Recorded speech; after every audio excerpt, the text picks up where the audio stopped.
അപ്പോൾ ഞാൻ ഇന്ന് വേറൊരു നോസ് കോണ്ടറിങ് ഹാക്ക് ആയിട്ടാണ് കേട്ടോ വന്നിരിക്കുന്നത്. അപ്പോൾ ഞാൻ ഇതിനു മുമ്പ് കാണിച്ച ഹാക്ക് ഇവിടെ എങ്ങനെയാണ് നമ്മൾ സ്ലിം ആക്കുക എന്നുള്ളതാണ്. അപ്പോൾ ഇന്ന് കാണിക്കുന്നത് ഈ ഒരു പോർഷൻ ഭയങ്കര ബ്രോഡ് ആയിട്ടുള്ളവർക്ക് എങ്ങനെയാണ് അവിടെ ഒരു സ്ലിമ്മിങ് വിട്ട് കൊണ്ടുവരുന്നത് ഹാക്കാണ് കേട്ടോ. നമുക്ക് ആദ്യം വേണ്ടത് ഇതുപോലെ ഒരു ഡാർക്ക് കളർ ഒരു ഷെയ്ഡാണ് കേട്ടോ. നമ്മളതിങ്ങനെ ഇവിടെ ഇങ്ങനെ ഇതുപോലെ നമ്മൾ അപ്ലൈ ചെയ്ത് കൊടുക്കാം. അതിനുശേഷം നമ്മുടെ കയ്യിലിരിക്കുന്ന കൺസീലറോ അല്ലെങ്കിൽ ലൈറ്റ് ഫൗണ്ടേഷനോ എന്തോ വേണമെങ്കിലും അപ്ലൈ ചെയ്ത് കൊടുക്കാം കേട്ടോ. ഇതുപോലെ ചെയ്ത് കൊടുക്കാം. അതിനുശേഷം സ്മഡ് ചെയ്ത് കൊടുക്കുക. കൈ വെച്ചോ ബ്രഷ് വെച്ചിട്ടോ സ്പഞ്ച് വെച്ചിട്ടോ നമുക്ക് ഇഷ്ടമുള്ള എന്താണെന്ന് വെച്ചാൽ നമുക്ക് ഇട്ടിട്ട് നമുക്ക് ഇങ്ങനെ സ്മഡ് ചെയ്ത് കൊടുക്കാം കേട്ടോ. നന്നായിട്ട് സ്മഡ് ചെയ്ത് കൊടുക്കണം.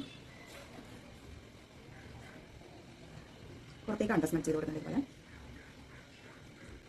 കണ്ടില്ലേ? ഈ ഒരു പോർഷൻ നന്നായിട്ട് ഇതൊന്ന് സ്ലിമ്മായുള്ള പോലെ തോന്നിയില്ലേ? ഈ ഒരു പോർഷനേക്കാളും ഈ ഒരു പോർഷന് നല്ലൊരു സ്ലിമ്മിങ് എഫക്റ്റ് കിട്ടിയിട്ടുണ്ട് കേട്ടോ. അപ്പോൾ ഈ ആക്കി എനിക്ക് ഇഷ്ടപ്പെടുമ്പോൾ നിങ്ങൾക്ക് ഇഷ്ടപ്പെടുമ്പോൾ ഒന്ന് ട്രൈ ചെയ്ത് നോക്കാം കേട്ടോ. അപ്പോൾ അത്രയേ ഉള്ളൂ. അപ്പോൾ നമ്മുടെ ചാനലും കൂടി ഒന്ന് സബ്സ്ക്രൈബ് ചെയ്യാൻ മറക്കല്ല കേട്ടോ. അപ്പോൾ അത്രയേ ഉള്ളൂ.